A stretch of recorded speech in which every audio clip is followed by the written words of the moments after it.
আসসালামু আলাইকুম দর্শক। আইএমকে ফিনটেক স্কুল চ্যানেলের পডকাস্টে আপনাদের স্বাগত। আজ আমরা আলোচনা করব এখন কি শেয়ার কেনার জন্য উত্তম সময় কিনা, নাকি আরও ওয়েট করা প্রয়োজন।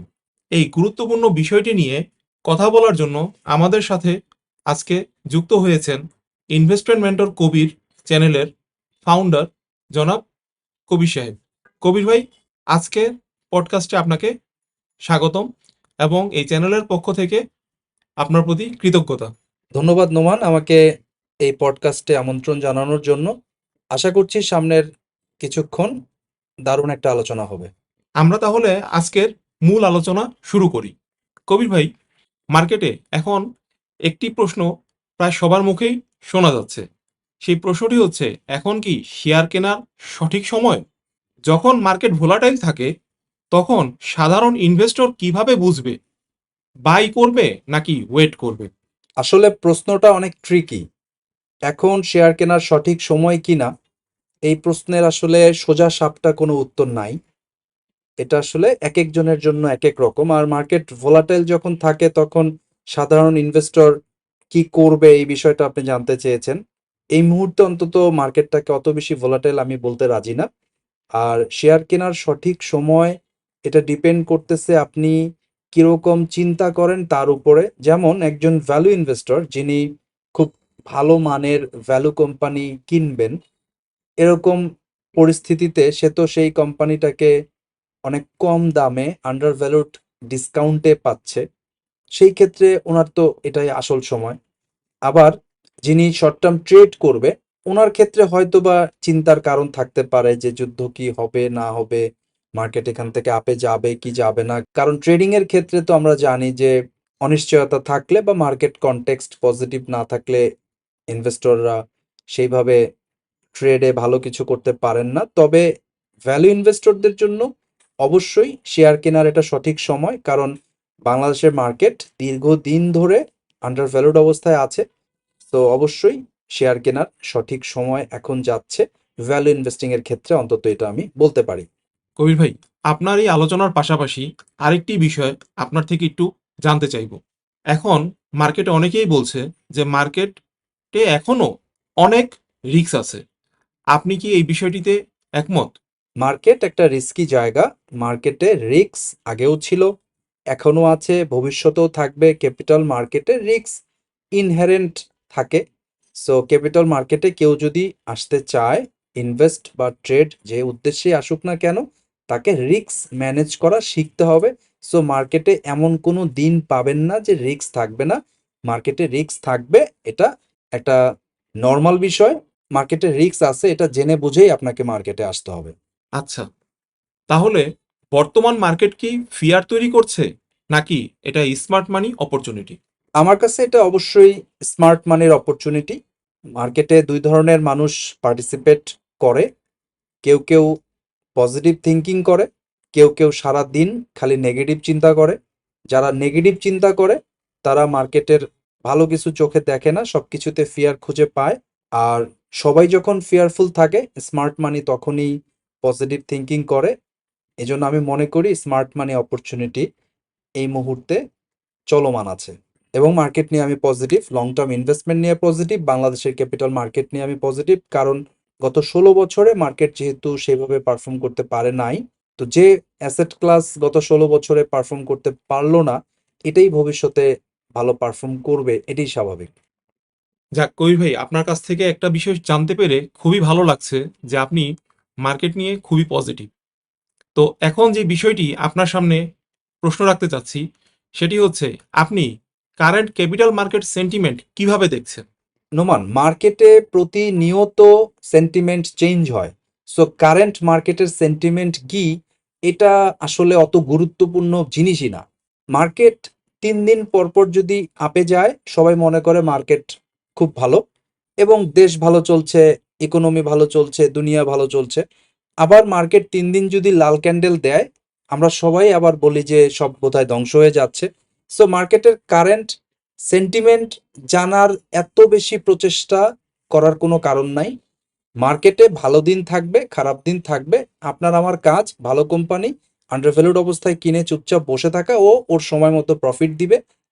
তো কখন কিনবেন, কখন বেচবেন, কি কিনবেন, কিভাবে কিনবেন, কত টাকার কিনবেন, কোনটা কোনোদিন কিনবেন না, এগুলো যদি ঠিকঠাক মতো জানেন, বুঝেন, তাহলে এই মার্কেটের সেন্টিমেন্ট নিয়ে টানাটানি করার কোনো প্রয়োজন পড়বে না। আর এই মার্কেট সেন্টিমেন্ট নিয়ে যারা বেশি ভাবেন তারা আসলে সবসময় অস্থিরতায় থাকেন এবং এই কাজটা আমরা আসলে করতেই চাই না।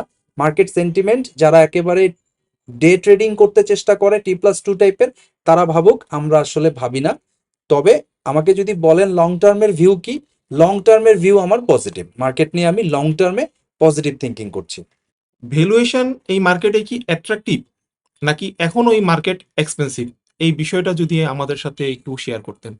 ভ্যালুয়েশন ওয়াইজ মার্কেট তো অবশ্যই অ্যাট্রাকটিভ, কারণ 16 বছর ধরে মার্কেটে তেমন কিছু মুভ আপনি দেখেন নাই। এখনো বাজারের ব্লু চিপ কোম্পানিগুলা মোটামুটি পানির দামে পাওয়া যাচ্ছে। যেমন আমরা নাম না বললেও ফার্মা সেক্টরের একটা বিখ্যাত কোম্পানি, যেটা আমার মনে হয় কমপক্ষে 50% ডিসকাউন্টে তারা ট্রেড হচ্ছে।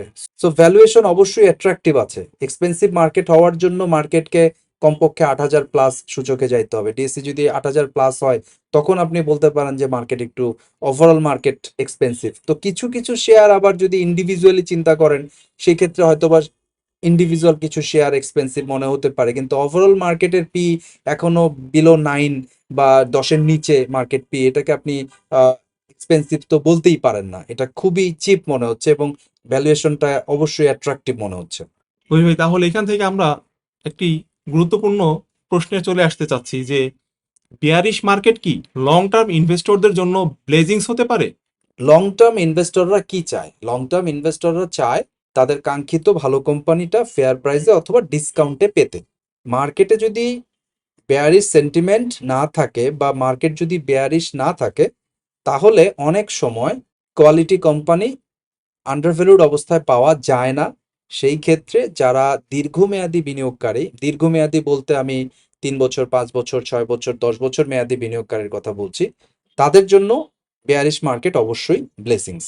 আচ্ছা, বর্তমানে বাংলাদেশের মার্কেট কনটেক্সটে এখন কোন সেক্টরের প্রতি আমাদের নজর রাখা উচিত বলে আপনি মনে করেন? আমি আসলে স্পেসিফিক কোনো সেক্টরে নজর দিতে চাই না। বাংলাদেশে এমনিতে ভালো কোম্পানির সংখ্যা খুবই কম। ভ্যালু ইনভেস্টিং এর মতো ভালো কোম্পানি 20টা খুঁজে বের করা খুব টাফ। সেই ক্ষেত্রে ঘুরে ফিরে কিছু ফার্মা, টেলিকম, আইটি, ব্যাংক, কিছু জেনারেল ইন্স্যুরেন্স কোম্পানি, এগুলাই ঘুরে ফিরে আসে। সো সেক্টর ওয়াইজ চিন্তা করার মতো অপশন বাংলাদেশে খুব কম।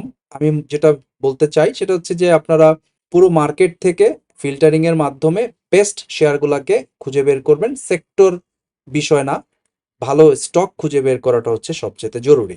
কবির ভাই, আমরা তো একটা ভালো স্টক খুঁজে পেলাম, তো এখন স্টক কি খালি পেলেই হবে নাকি পারফেক্ট মার্কেট টাইমিং বলতে কিছু আছে, এবং সেটা যদি থেকেই থাকে তাহলে সেটা আসলে কি, বা সেটা কি আসলে পসিবল কিনা?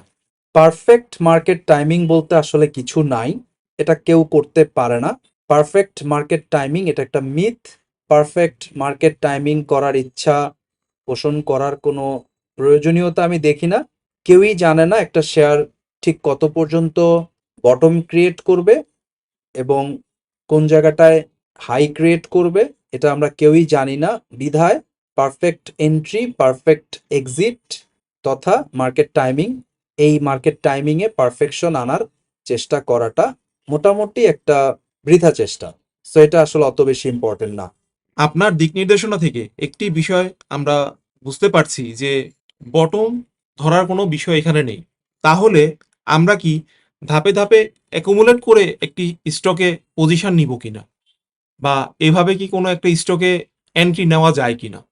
সেটাই করা উচিত হবে আপনার। আপনি একটা স্টক স্পেসিফিক একটা দামে না কিনে আপনি একটা রেঞ্জে শেয়ারটা বাই করতে পারেন, ধাপে ধাপে একুমুলেট করবেন। কারণ সময় লাগবে একটা share time correction, price correction করে একটা জায়গায় কনসোলিডেশনে মাসখানেক, 6 মাস, 1 বছর, ইভেন অনেক ক্ষেত্রে 1.5-2 বছরও সময় পার করে দিতে পারে। সেই ক্ষেত্রে একবারে এন্ট্রি না দিয়ে ধাপে ধাপে একুমুলেট করাটাই বেটার। একটা বিষয় প্রায়ই শুনি, time in the market beats timing the market. এটা আপনি কতটা মানেন, বা এটা আপনি কিভাবে দেখেন? মার্কেটে কেউই টাইমিং করতে পারে না। মার্কেটে সময় দিয়েই টাকা ইনকাম করতে হয়। অর্থাৎ শেয়ার কিনে এবং শেয়ার বিক্রি করে আপনি প্রফিট মেক করতে পারবেন না। ওয়েটিং এর মাধ্যমে প্রফিট মেক করবেন। অর্থাৎ আপনি সুবিধাজনক জায়গায় একটা ভালো শেয়ার কিনবেন, কিনে ওয়েট করবেন। সেই ওয়েট হতে পারে ১ মাস, ৩ মাস, ৬ মাস, ৯ মাস, ১.৫ বছর। তারপরে আপনি বিক্রি করে প্রফিট মেক করবেন। অর্থাৎ কিনে এবং বিক্রি করে আপনি আসলে প্রফিট মেক করলেন না। আপনি প্রফিট মেক করলেন ওয়েটিং এর মাধ্যমে। সো মার্কেটে টাইমিং করার চেষ্টা না করে মার্কেটকে সময় দিতে হবে।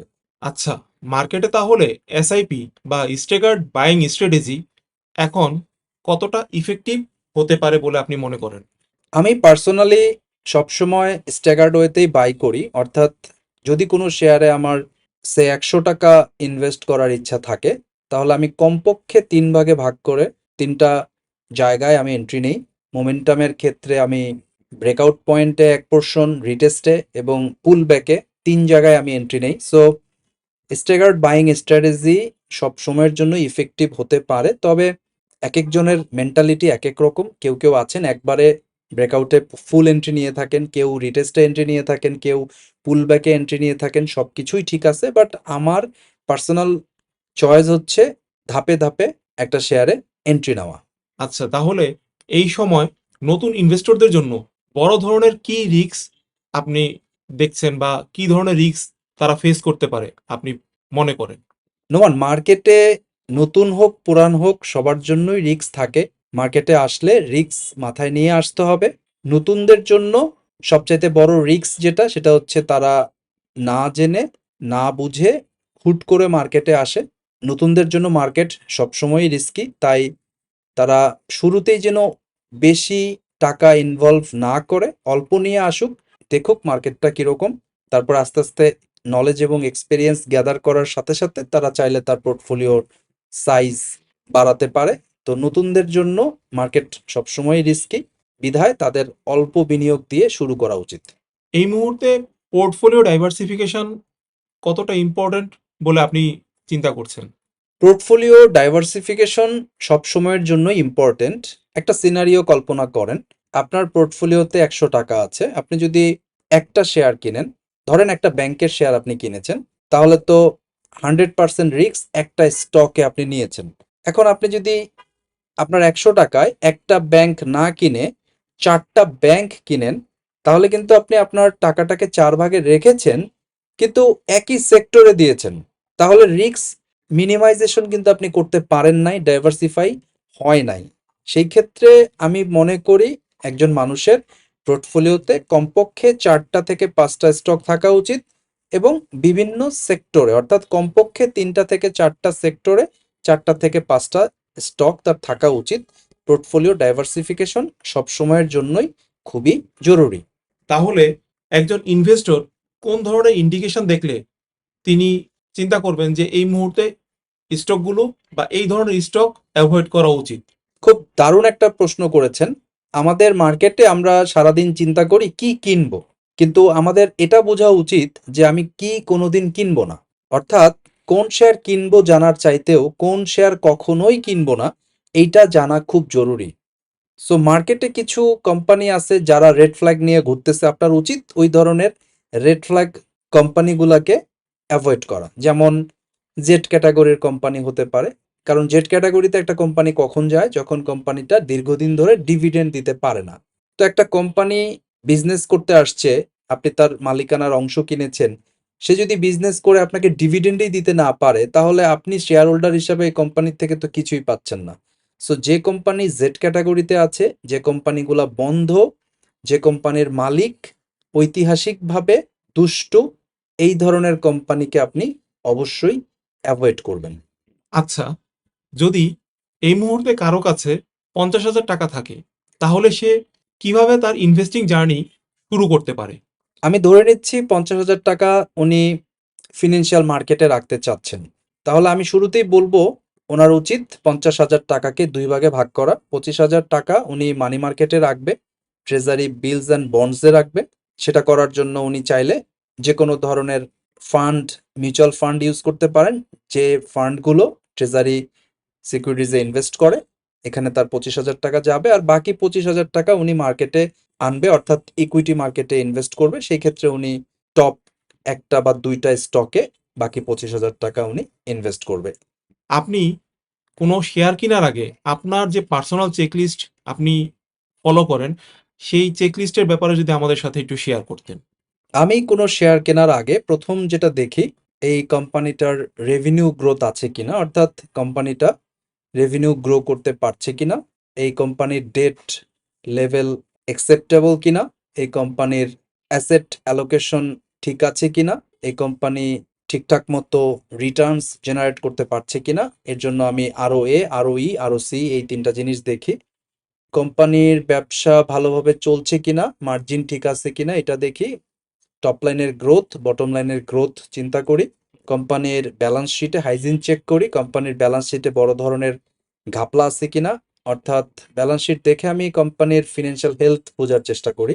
সর্বোপরি ক্যাশ ফ্লো স্টেটমেন্টে কোম্পানিটা তার যে রেভিনিউ বা ইনকাম সেটাকে ক্যাশ ফ্লো স্টেটমেন্টে নিয়ে আসতে পারছে কিনা, cash flow positive case flow generate করতে পারছে কিনা এটা আমি দেখি, এবং অতীতে সে ডিভিডেন্ড ঠিকঠাক মতো দিয়েছে নাকি ডিভিডেন্ড দিতে কার্পণ্য করে এই বিষয়টা আমি দেখি। এগুলো সব ঠিকঠাক থাকলে আমি এই কোম্পানির মালিক পক্ষ বা ম্যানেজমেন্টে যারা আছে তাদের চরিত্র খুঁজে বের করার চেষ্টা করি। এটা করা যায়, গুগলে আপনি চাইলে সার্চ করেও কোম্পানির মালিকদের চরিত্র বুঝতে পারবেন, তারা কোনো মামলায় জড়িত কিনা, তারা আগে কোনো স্ক্যামের সাথে জড়িত কিনা, তারা কোনো খারাপ পলিটিক্যাল গ্রুপের সাথে বা তারা সরাসরি রাজনীতির সাথে জড়িত কিনা, এই বিষয়গুলো গুগলে সার্চ করলে পাওয়া যায়। আহ, অর্থাৎ পিপল গুলাকে আমি ভালো করে খোঁজার চেষ্টা করি, বোঝার চেষ্টা করি যে তারা সঠিক পিপল কিনা। কারণ একটা বিজনেস শুধু ভালো হলেই হবে না, এই বিজনেসটা যারা চালাচ্ছে তাদের সততা, যোগ্যতা, সব ধরনের ব্যাপার আপনাকে জানতে হবে। মূলত এগুলাই দেখি, এই বিষয়গুলোই আমি চেক করি। এই মুহূর্তে ইনভেস্টরদের আগামী 6 থেকে 12 মাসের জন্য তাদের মাইন্ডসেটে কি রাখা উচিত বা তাদের মাইন্ডসেটটা কেমন হওয়া উচিত বলে আপনি মনে করেন? আমি সব সময়ের জন্য মনে করি ইনভেস্টরদের উচিত একটু লং টার্মের দিকে তাকানো। আমরা আগামী 7 দিনে কি হবে কেউ বলতে পারি না, আগামী 3 মাসে কি হবে এটাও বলা যায় না, বাট আগামী 3 বছর, 6 বছর, 10 বছরে বাংলাদেশ এগিয়ে যাবে, বাংলাদেশের ইকোনমি এগিয়ে যাবে, এটা কিন্তু আমরা সবাই বলতে পারি। সো ম্যাক্রো ইকোনমিতে আমি দেখেছি সব ইকোনমিস্ট একটা কথাই সবসময় বলে যে শর্ট টার্মে অনেক কনফিউশন আছে ইকোনমিতে, অনেক স্ট্রেস আছে, কিন্তু ভবিষ্যৎ অনেক উজ্জ্বল। তো আমিও তাই বলবো, শর্ট টার্মে 7 দিনে 3 মাসে কি হবে আমি জানি না, বাট ভবিষ্যৎ খুবই ভালো, কারণ দেশ এগিয়ে যাবে, দেশ পিছানোর কোনো সুযোগ নাই। তো সেই ক্ষেত্রে আমি মনে করি ক্যাপিটাল মার্কেটে সকলেরই পজিটিভ মাইন্ডসেট রাখতে হবে, কারণ ক্যাপিটাল মার্কেট হচ্ছে পজিটিভ যারা ভাবে তাদের জায়গা। যারা পজিটিভ ভাবতেই পারে না তারা ক্যাপিটাল মার্কেটে ভালো কিছু করতে পারবে না। তাদের উচিত মার্কেট থেকে বের হয়ে সঞ্চয়পত্র, ট্রেজারি বিল, বন্ডস অথবা রিয়েল এস্টেটে বিনিয়োগ করা। আর যারা দেশের ইকোনমি নিয়ে পজিটিভ থিঙ্কিং করতে পারে, বাংলাদেশের উপর যাদের আস্থা আছে, তারাই আসলে ক্যাপিটাল মার্কেটে আসতে পারবে। সো আমি মনে করি আগামী 6 থেকে 12 মাস কেন, আমি চাই সবসময়ের জন্যই মানুষের পজিটিভ মাইন্ডসেট নিয়েই ক্যাপিটাল মার্কেটে আসতে হবে এবং ভালো ভালো কোম্পানিতে বিনিয়োগ করতে হবে। এখন আপনি এসে বন্ধ কোম্পানিতে বিনিয়োগ করে লস করবেন আর দোষ দিবেন ইকোনমি এবং মার্কেটের, এটা তো হবে না। অবশ্যই আপনাকে পজিটিভ মাইন্ডসেট নিয়েই মার্কেটে আসতে হবে। আচ্ছা, কবির ভাই, আপনার আলোচনা থেকে আরেকটি বিষয় আমাদের মাথায় এখন আসছে যে আমরা সবসময় বলে থাকি যে একটি প্রতিষ্ঠান তার ডিউ ডিলিজেন্স দেখাবে। তো আমরা ইন্ডিভিজুয়াল ক্ষেত্রে কখনোই এই বিষয়টা হয়তোবা আমলে নেই না। কিন্তু আমাদের তো মনে হয় এই বিষয়টি আমলে নেওয়া উচিত যে একজন ইনভেস্টরেরও উচিত তার পক্ষ থেকে একটি প্রতিষ্ঠানের প্রতি ডিউ ডিলিজেন্স দেখানো। যে সে কোন ধরনের প্রতিষ্ঠানে যাচ্ছে, যে সেই প্রতিষ্ঠানটা বন্ধ কিনা, সেই প্রতিষ্ঠানে কেনই বা তাইলে সে ইনভেস্টমেন্টে যাবে।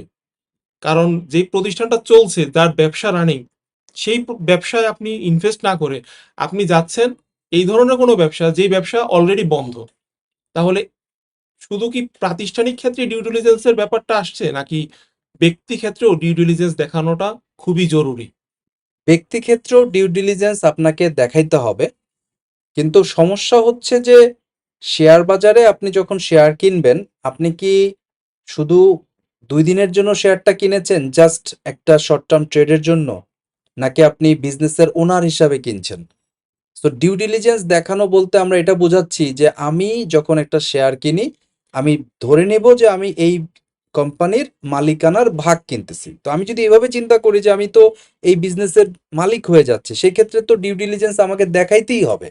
কিন্তু আমি যদি এই চিন্তা করে আসি যে আমি একটা নিউজ পেয়েছি ২ দিনে শেয়ারটা 10% মুভ দিবে, এই কোম্পানি থাকলো কি বন্ধ হইলো সেটা নিয়ে আমার অত মাথা ব্যথা নাই, তাহলে তো আমি আসলে ওই ডিউ ডিলিজেন্সটা দেখাবো না। সো ক্যাপিটাল মার্কেটে সকলেরই উচিত ডিউ ডিলিজেন্স দেখানো, কিন্তু সত্যি কথা হচ্ছে এই মার্কেটে 90% মানুষ এই ডিউ ডিলিজেন্স জিনিসটা বোঝার চেষ্টাই করেন না। তারা মার্কেটকে ক্যাজুয়ালি নেন এবং মনে করেন শর্ট টার্মে টাকা বানানোর একটা জায়গা ক্যাপিটাল মার্কেট। তাই নিউজটাই আসল, একটা শেয়ার কিনলেই হয়, শেয়ার প্রাইস বাড়লেই হয়, এই কোম্পানি আছে কিনা, ব্যবসা হচ্ছে কিনা, ডিভিডেন্ড দিবে কিনা, এগুলা তারা শুরুতে চিন্তা করে না। যখন তারা লসে পড়ে যায় তখন তাদের এই ডিউ ডিলিজেন্স করার ইচ্ছা জাগে। তখন তারা চিন্তা করে, আরে এই কোম্পানিতে অলরেডি আমি অনেক টাকা লস করেছি, এই কোম্পানি কি বন্ধ কিনা, মালিক আছে কিনা, কোম্পানি ডিভিডেন্ড দিবে কিনা, তখন তারা এগুলো চিন্তা করে। কিন্তু কেনার সময় তারা মনে করে নিউজ আছে কিনা। সো ডিউ ডিলিজেন্স দেখানো অবশ্যই জরুরি, এবং ডিউ ডিলিজেন্স না দেখাইলে এই মার্কেটে আপনি আসলে শেষ বেলায় গিয়ে ক্ষতিগ্রস্ত হবেন। এতক্ষণ তো অনেক আলোচনা হলো। আপনি এখন যদি আমাদেরকে আপনার ফাইনাল অ্যাডভাইসটা জানাতেন, যারা আমরা এই মার্কেটে কনফিউজড বেশি থাকি বা কনফিউশনের জন্য সামনে এগোতে পারছি না বা কোনো সিদ্ধান্ত নিতে পারছি না, তাদের জন্য আপনার ফাইনাল অ্যাডভাইসটা কি হতে পারে বা আপনি কি অ্যাডভাইস তাদেরকে আপনি সাজেস্ট করবেন? বিনিয়োগকারীদের কনফিউজড হওয়ার কিছু নাই। মার্কেট আসলে লং টার্মের। এই পৃথিবীতে, এই দেশে একটার পর একটা জিওপলিটিক্যাল সিনারিও তৈরি হবে। যেমন আপনি ২০২০ সালে করোনা দেখেছেন, তারপরে আপনি ইউক্রেন যুদ্ধ দেখেছেন, তারপরে বাংলাদেশে একটা রাজনৈতিক পট পরিবর্তন দেখেছেন, এখন নতুন একটা বৈশ্বিক যুদ্ধ আপনি দেখছেন। এর মাঝেও যে কোম্পানিগুলা খুবই ভালো, তারা কিন্তু তাদের ব্যবসা স্টেডি রেটে গ্রো করাচ্ছে। শেয়ার বাজারে হয়তোবা তাদের দাম সেইভাবে বাড়ে নাই, ব্যবসার সাথে দাম সেভাবে গ্রো করে নাই, কিন্তু তাদের ব্যবসা গ্রো করছে। সো এত কনফিউজড হওয়ার কিছু নাই। যে কোম্পানিগুলা সুনামের সাথে ভালো ব্যবসা করছে, সেই কোম্পানিগুলাতে কেউ যদি বিনিয়োগকারী হয়ে সেই কোম্পানিগুলোর মালিকানার ভাগ নিয়ে শেয়ার কিনে লং রানে হোল্ড করতে চায়, তাহলে অবশ্যই লং রানে সে ভালো রিটার্ন পাবে। তবে এটা ঠিক, ভালো রিটার্ন পাওয়ার জন্য মার্কেটের একটা টেইলউইন্ড দরকার।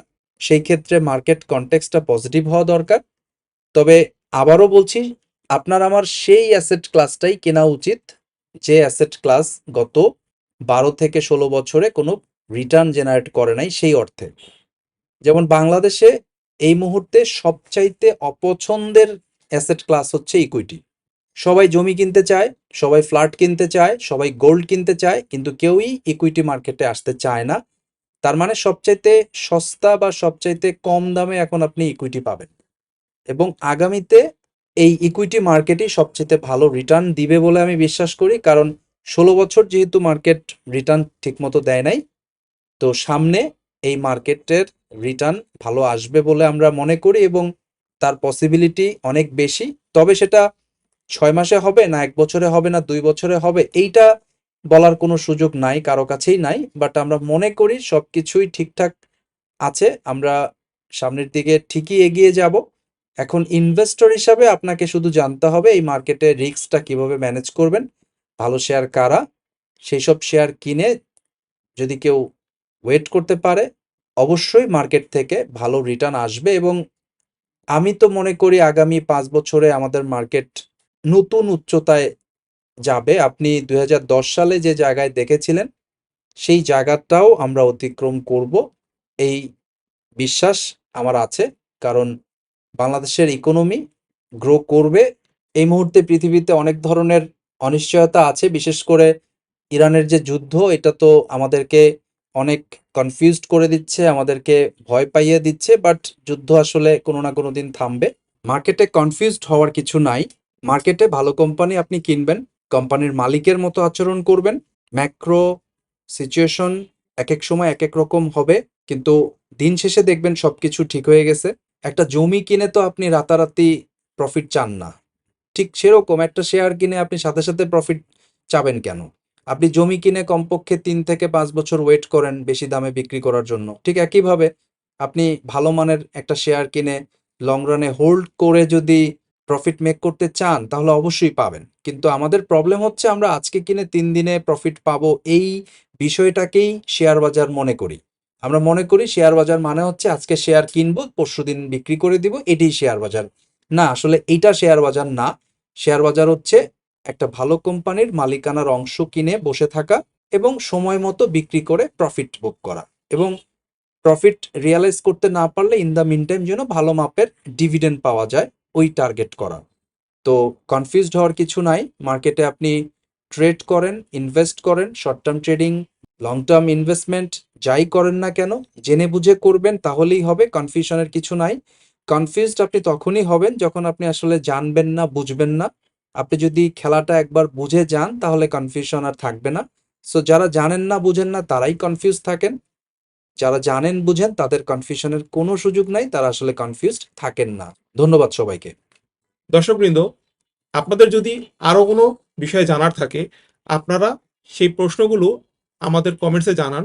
আমরা পরবর্তী কোনো পডকাস্টে সেই প্রশ্নগুলো কবির ভাইয়ের সামনে উত্থাপন করব এবং কবির ভাইয়ের থেকে সেই প্রশ্নের উত্তর জানার চেষ্টা করব।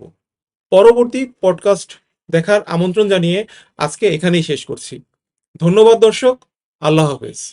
প্রিয় দর্শকবৃন্দ, আমরা বিশ্বাস করি ক্যাপিটাল মার্কেটে সাকসেস পাওয়ার জন্য জানার বা জ্ঞান অর্জনের বিকল্প কোনো পদ্ধতি নেই।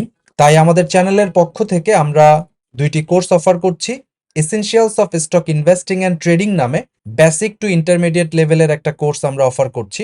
এই কোর্সে আপনি বেসিক টু ইন্টারমিডিয়েট লেভেলের ফান্ডামেন্টাল এবং টেকনিক্যাল অ্যানালাইসিস জানতে পারবেন। যারা একেবারেই নতুন তাদের জন্য আমরা এই কোর্সটি রেকমেন্ড করি।